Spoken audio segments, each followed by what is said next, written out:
존경하고 사랑하는 우리 구독자 여러분 반갑습니다. 여러분의 천만 라디오 최회장입니다. 벌써 이렇게 또 오후 시간을 맞이해서 여러분들께 또 떠들도록 하겠습니다. 여러분들 재미있게 들어주시고 힘내세요. 오늘 보니까 6만 전자가 막 5만 전자가 가다 보니까 좀 떨어지다 보니까 많이 충격들 먹었을 겁니다. 야, 이렇게 또 떨어지나 하면서 상당히 좀 멘붕이 왔을 거예요. 멘붕. 이거 과연 진짜 투자를 해야 할지 말아야 할지 아주 힘든 상황이 왔어요. 지금 보니까 상당히 힘들다. 하여튼 여러분 뭐 기운 내셨으면 좋겠습니다. 기운 내시고 차례장과 같이 한번 힘을 내보자고요. 저도 처음에는 안 떨어진다고 생각을 했겠지만은 어제 제가 얘기를 해줬으니까 요즘 삼성전자도 그렇고 요즘 반도체 섹터가 조금 힘들 것 같다.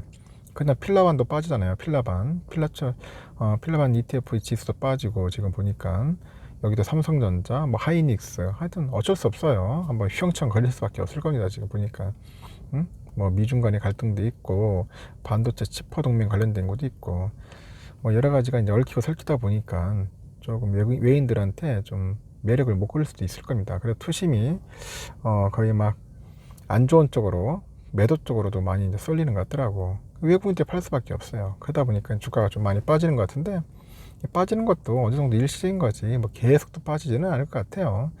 잠깐 빠졌다가 다시 또 반등하는 느낌인데 하여튼 한번 살짝 또 떨어뜨렸다가 올렸다가 왔다 갔다 할 겁니다.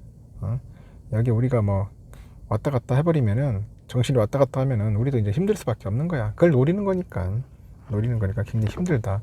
힘내시면 됩니다. 버텨야 합니다. 이럴 때일수록 또 이 꽉 물고야지. 장기 투자자가 갑자기 흔들려 가지고 하면 결국 팔고 나가는 거야. 팔고 나간다는 것은 결국 뭐 손절하고 나간다는 거겠죠. 뭐 익절이면은 다행이겠지만은 손절하는 분들이 많아요.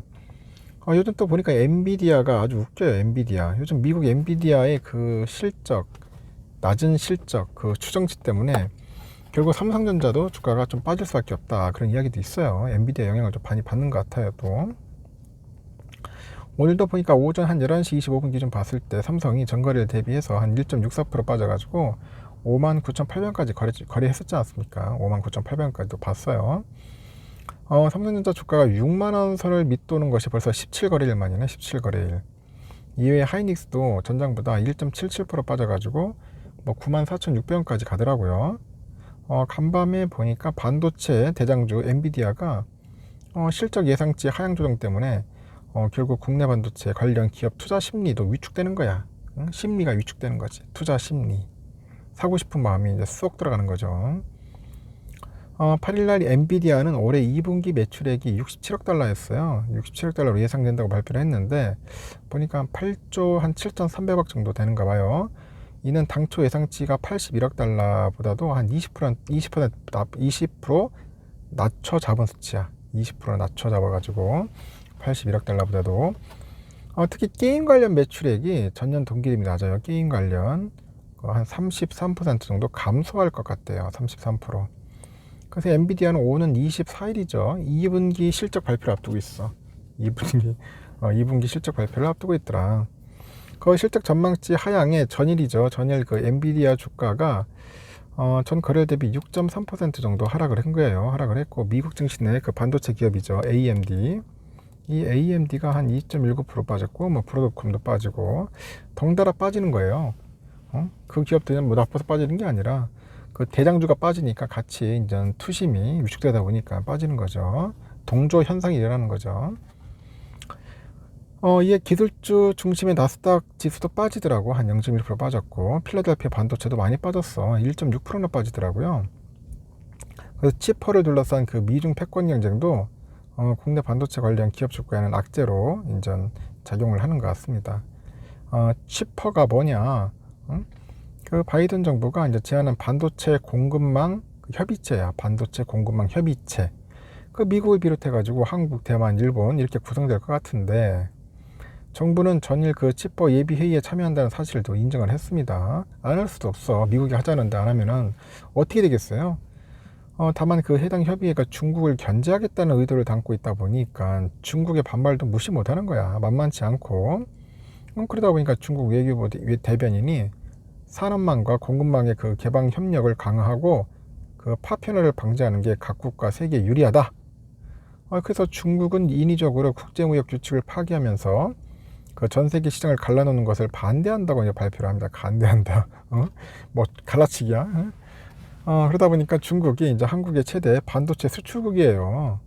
그래서 삼성과 하이닉스도 촉각을 건져 세우고 있고 상당히 지금 살얼음판을 걷는 그런 분위기를 갖고 있을 거예요. 지금 보니까.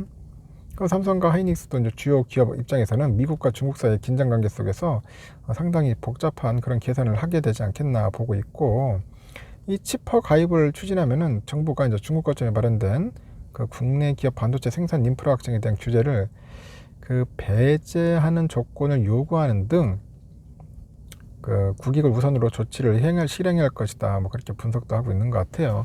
여러 가지 좀 머리 쓸 게 많을 것 같습니다. 뭐 이런 사항들이 좀 있다 보니까 외인들도 상당히 지금 아주 골 때리는 상황을 맞이하는 것 같아요. 그러다 보니까 미리미리 또 파는 사람도 있을 테고 도망가는 사람도 있을 겁니다. 그러다 보니까 좀 상당히 좀 안 좋다는 거예요. 그리고 또 요즘 보니까 뭐 한투증권도 좀 난리네. 전산장애로 이제 풀렸다고 하는 것 같은데, 참 뭐 세상에 무슨 증권회사가 전산장애로 주식 투자를 못하게 만드는 것도 웃기지 않아요. 나 참 이해할 수가 없어. 하여튼 이런 상황입니다. 하여튼 비 조심하고, 좀 있으면 여러분들 그 배당이 나와요. 배당. 제가 늘 강조하잖아. 이 배당 우습게 생각하면 안 돼요. 이 배당은 다시 재투자하는데 상당히 큰 도움이 됩니다.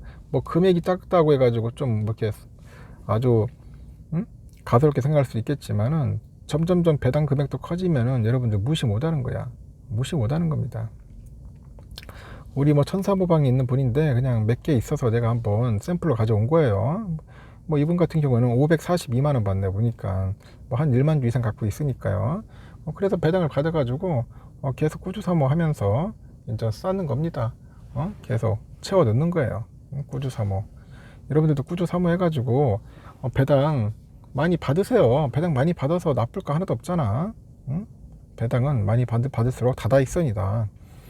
쌀 때 많이 사라는 거지. 5만전자 때 많이 사면 좋죠. 4만전자면 땡큐인데 4만전자까지는 오기는 힘들 것 같고, 제가 볼 때는 5만전자 때 부지런히 모으자. 우선주라도 그럼 됩니다.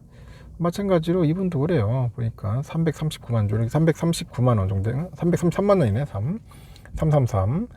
이렇게 가지고 꾸준하게 배당도 채우고 배당도 받고, 배당 받으면 뭐 소고기도 사 먹고 하면 돼요. 맛있는 것도 사 먹고 또 재투자하고 계속 모으라는 거야. 풀배당 받자는 거지. 어려운 시기에 또 4번 주잖아요. 수량 많이 채우면 또 연말에 어떻게 될지 몰라요. 이재용 부회장 또 기분 좋다고 또 특별배당 때릴 수도 있어요. 저번처럼 특별배당만 나오면은 아주 땡큐죠. 엄청납니다. 그래서 미리미리 많이 보아 놓으세요. 뭐 대방 우습, 뭐 그러니까 그 배당을 우습게 하는 사람들은 내가 볼 때는 그 수량이 작은 분일 수도 있는데 수량 많은 분들한테는 상당히 좋습니다. 그래서 지금도 늦지 않았어요. 처음에는 다 배당 뭐 360 이런부터 시작하는 거예요. 그 다음에 뭐 몇천 원 가다가 몇만 원, 몇십만 원, 몇백만 원 이렇게 늘어나는 겁니다. 모으다 보면 그렇게 되니까 여러분들 기운 내시고 꼭 여러분이 원하는 만큼 이루었으면 좋겠습니다. 여러분 힘냅시다.